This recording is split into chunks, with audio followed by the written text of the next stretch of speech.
India is stepping into 2026 with a crucial understanding of its healthcare landscape. The year 2025 highlighted a hard truth. Despite remarkable advances in medicine, including AI, good health depends on early detection and prevention. Chronic diseases like diabetes, hypertension, heart disease, and cancer are on the rise. Yet most of these are preventable. In 2026, India has an opportunity to shift from reactive treatment to proactive health management, focusing on prevention, awareness, and early intervention. Well, firstly, let us shed light on 2025 and the lessons learned in that year. Well, let us understand the surge that has been faced in lifestyle diseases. Delhi NCR emerged as the diabetes capital of the world, with 1 in 3 residents either diabetic or pre-diabetic. Lifestyle factors driving the rise include sedentary lifestyles and minimal physical activity, diets high in calories but low in nutrition, rapid urbanization with limited green spaces, delayed health screenings and late medical attention. By the time symptoms appear, organ damage may already have occurred, making treatment more complex and costly. Well, now understand what are the widening urban-rural disparity that has been faced by people. While urban populations benefit from advanced diagnostics, routine screenings, and better hospital access, rural India faces major challenges, which includes low health literacy, scarcity of standardized diagnostic centers, poor awareness of preventive screenings, limited transport to healthcare facilities, and government initiatives like PMJAY have improved access to treatment, but early detection in rural areas remains insufficient. पहले की तरह वही चल रहा है। Doctor कुछ medicine ऐसी लिख देते हैं कि वो उन्हीं के लिंक्ड जिनसे है ना उनकी दुकानों से मिलती है और बहुत महंगी मिलती है, उनमें उनका कमीशन भी बहुत होता है। पहली बात तो ये है कि डॉक्टरों को बिल्कुल स्ट्रिक्ट वो रूल्स देने चाहिए कि टाइम पे आए, क्योंकि डॉक्टर बहुत लेट आते हैं, और दवाइयाँ वो सस्ती मिलनी चाहिए और अवेलेबल होनी चाहिए। Health means it should be provided to all the citizens in the country. And if every citizen has no access to the healthcare, right from the primary healthcare to the middle level healthcare and to the tertiary healthcare, then naturally the people will suffer. In our country, the budget to the health is very low. In the last budget presented in the parliament, the total allocation to health was less than 2%. We demand that it should be around 6% of the budget if we want to serve the, and now the government also agrees with that because of the out-of-pocket expenditure on health, every year about 6 to 7 crore people are pushed below poverty, which is a very serious matter. Even though the government has introduced this Ayushman, but Ayushman does not cover everything, and Ayushman is limited to only 80 crore people. And then it has several clauses. If you are not fulfilling those clauses, then you can't be registered in the Ayushman. So we want that a comprehensive, universal health care should be given to all the citizens free of charge. So in our country, in fact, the whole push is toward the corporatization of the healthcare. And majority of the citizens, majority means 90% of the citizens of this country cannot afford healthcare in the corporate hospitals, which is very expensive. Health has to be given, provided by the government on its own. They universally, or the global studies show that wherever insurance-based healthcare system is there, health services are not foolproof, like in England or in Soviet Union previously. They introduced healthcare for all as the responsibility of the state. Now, in the government sector, the UK provides the national health services, which are free for all. There is no charge. The government cuts some money from your salary, but the health is equally given to all. In the insurance-based sector, it is a premium-based healthcare. Okay? And it is beyond people's reach to fulfill that clause. Supposing an elderly citizen who are now almost, they have stopped working, they have no income, and they are dependent on their children, from whom they cannot ask for healthcare money, their insurance premium is very high. So from where they'll come and bring that money? Senior citizens are the worst affected in this system. So health should be responsibility of the state, free health services to all, and we are signatory to the Alma-Ata Declaration. Way back in 1978, it was signed that we will provide healthcare to all by 2000, but it is already 2000. Now we are talking of the Vision 26. In the primary healthcare system, that is the preventive system, people should have a good air, clean air to breathe in, which is not happening. Secondly, the clean drinking water, sewerage facilities, they should be provided, and solid waste disposal. I mean, the environmental issues, they should be checked, and people should be provided with sufficient wages so that they can take care of the primary needs, good nutrition. Nutritional deficiency in our country is very high. Anemia is very high, particularly among the women who have to rear the children. They have to give birth to the children and then rear them, and they are anemic. If they are anemic, the children will be definitely be affected. So budget allocation is the main thing, and then the rules and regulation framing comes next. My vision is that the healthcare budget should be substantially increased. It should be 6% of the GDP, which at present is around 1.9%, which is too low. You have to increase. Same in our state, the budget is equivalent to the center almost. So they have to be increased. Without states must realize its responsibility, and people also should talk of health services to be provided to them, and it should become an election issue, in fact, which is not becoming. So my idea is that people should be also more careful about that health. They should talk of health, but our governments are busy in several other affairs, which I don't need to talk at this moment. Now, let us shed light on women's preventive health challenges.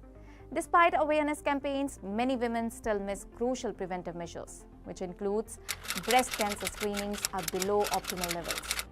Number 2, HPV vaccination for cervical cancer prevention remains low due to social stigma, lack of awareness and accessibility issues in rural areas.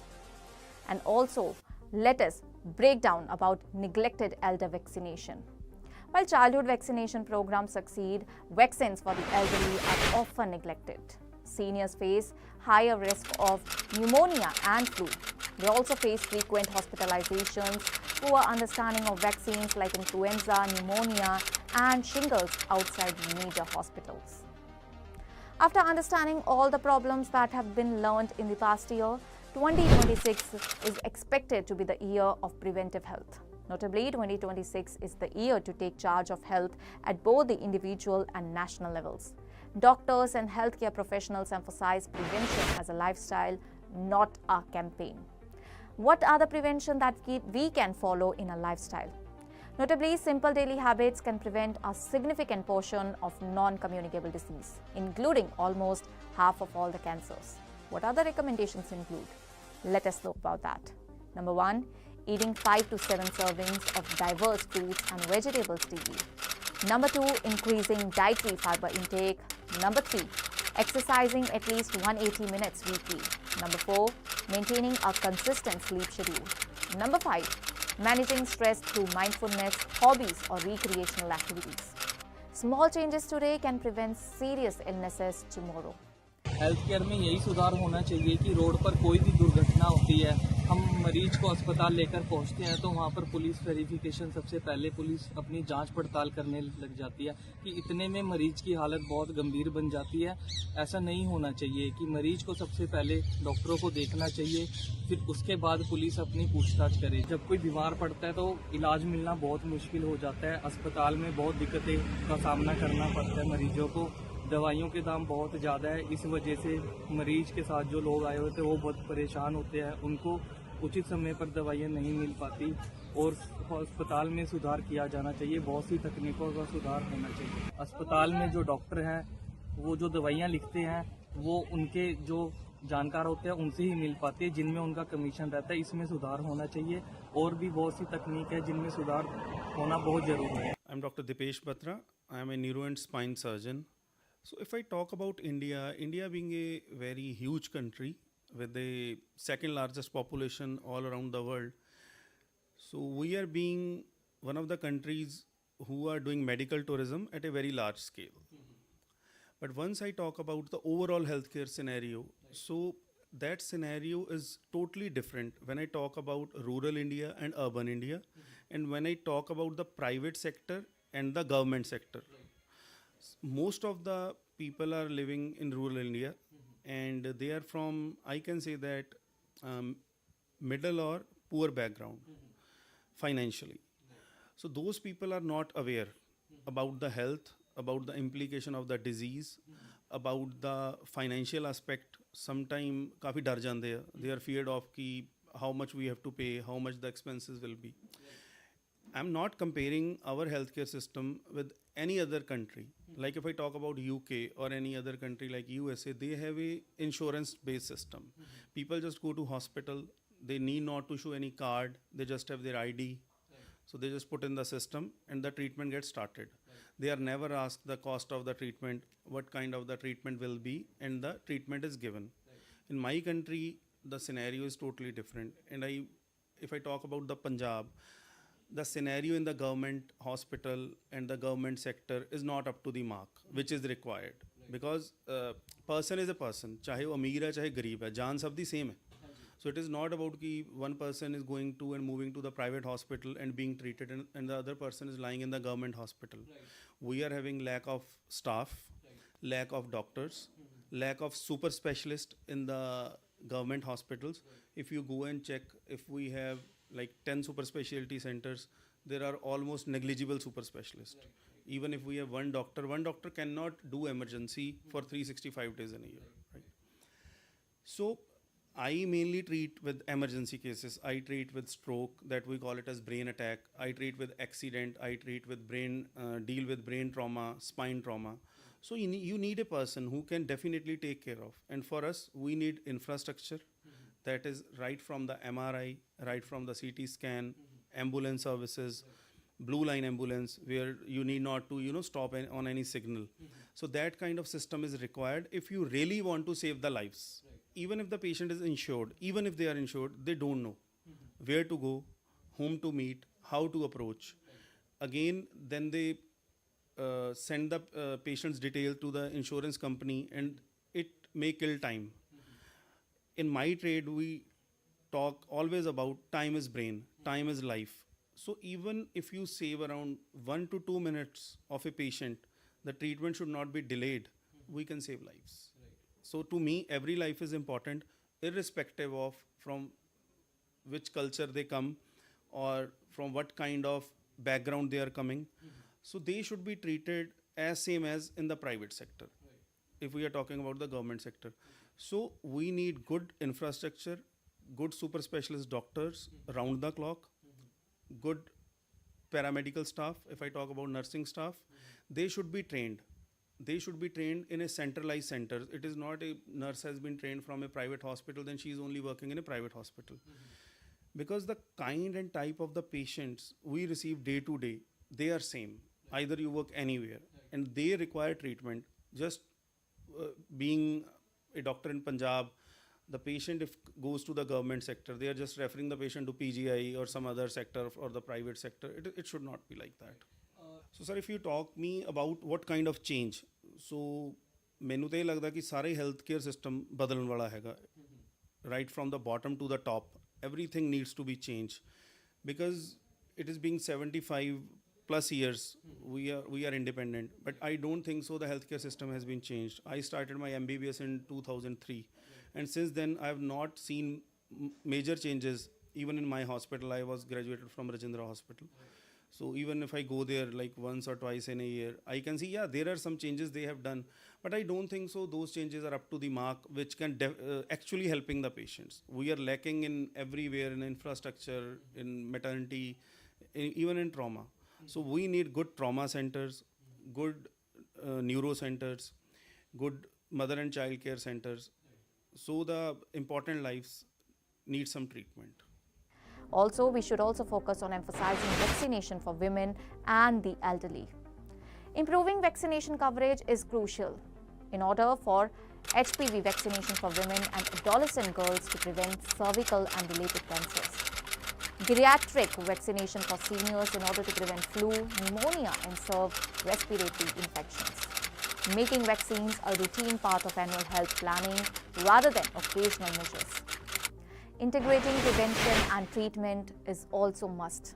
Healthcare institutions should merge preventive and treatment services in order to ensure holistic care.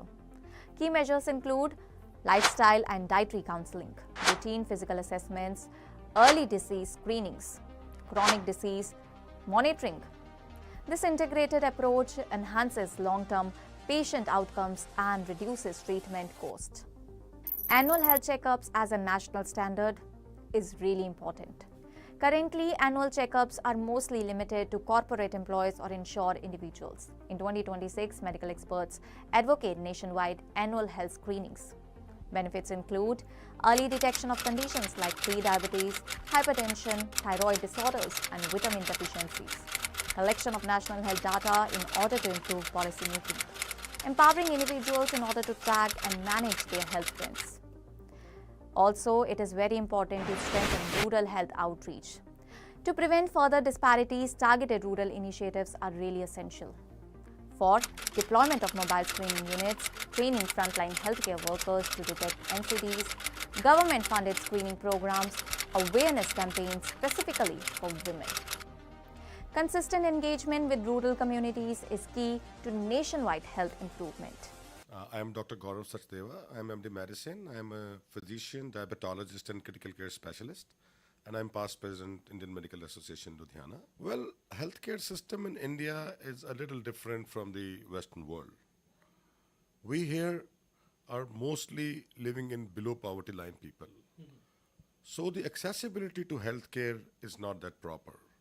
Although in last 1 decade, we have changed a lot of infrastructure, lot of health schemes have come from the government of India.